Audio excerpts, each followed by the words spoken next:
Hello everyone, welcome back to my channel. This video is about crisis management. What is crisis? Any unforeseen or unexpected event or a situation with the potential to significantly damage the people in the sense the employees of the company, the community in which it functions, the environment around it, or the assets and the reputation of the company. It involves an element of surprise because the company was never prepared for it. Lack of information to overcome the situation, and it's an emergency situation. Crisis can be an act of nature or a man-made one. Man-made crisis arises due to internal problems like low productivity, low efficiency, which are internal to the company. Crisis need not be negative. It can be an opportunity which can nurture back the company. Crisis is often termed as a turning point for better or for worse. Now, what is crisis communication?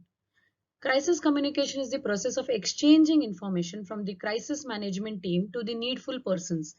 These needful persons can be the society at large, or the authorities, or the employees of the company.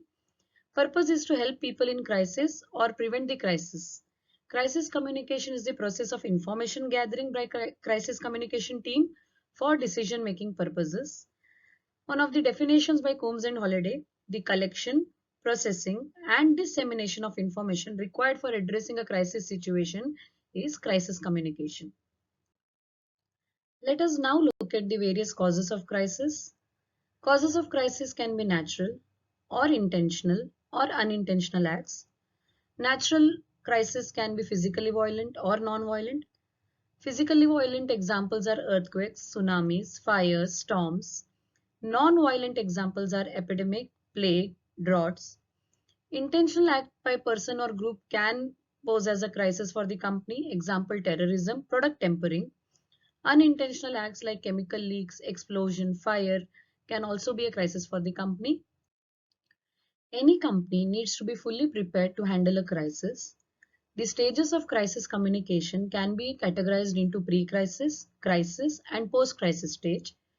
During the pre-crisis stage, even before the crisis has occurred, the company needs to monitor the risk around it, the various type of risk its competitors are facing, and they can learn from the management styles of the other companies. They can make decisions about how to manage potential crisis if it arises. They can also train people and make a team who will be involved in crisis management process.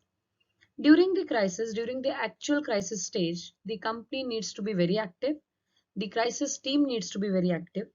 They need to collect and process information for crisis management decision making, create and disseminate crisis message as and when needed.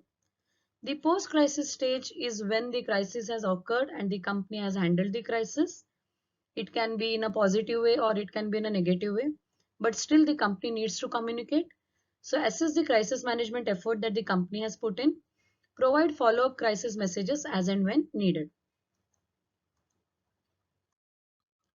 Impact of crisis is manifold. It can be positive or negative as discussed earlier. The various areas where the crisis impacts are human and social area in general, the financial aspects of the company, the corporate reputation of the company may get affected, the administrative processes and setup, technological disruptions can occur, there can be an external unforeseen impact on the company, loss of trust and confidence in general. Crisis, if handled well, can be beneficial for the company. So crisis communication becomes very important. Crisis communication cannot be planned, but one has to be mentally prepared. Disaster should be prevented by all means. The company needs to be vigilant and alert at all times. There should be prevention mechanisms and they should be tested regularly. The company should identify the sensitive issues and problem areas which can pose a threat to the company. Regular meeting of crisis management team should take place. Planning and communicating all the factors well in advance should happen. They should treat the employees with respect as valued resources because during crisis, employees prove to be the asset to the company. Now, how will a company respond to the crisis? If there is a crisis situation, how should the company respond? A special communication plan should be put to use. First and foremost, the employees need to be informed. Relevant authorities need to be informed, and in general, the public which is affected. Media action plan is very crucial, especially during and after crisis. The company should take efforts to contain rumors, inform everyone regarding the crisis. The company should consider the role of opinion leaders to influence the public in general. They should appoint an official spokesperson.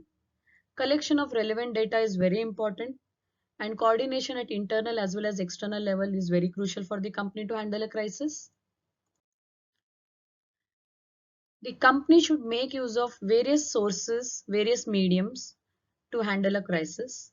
So how will the company communicate? The company can give information through the use of website, intranet, internet, and mass communication, mass notification to keep the various stakeholders informed.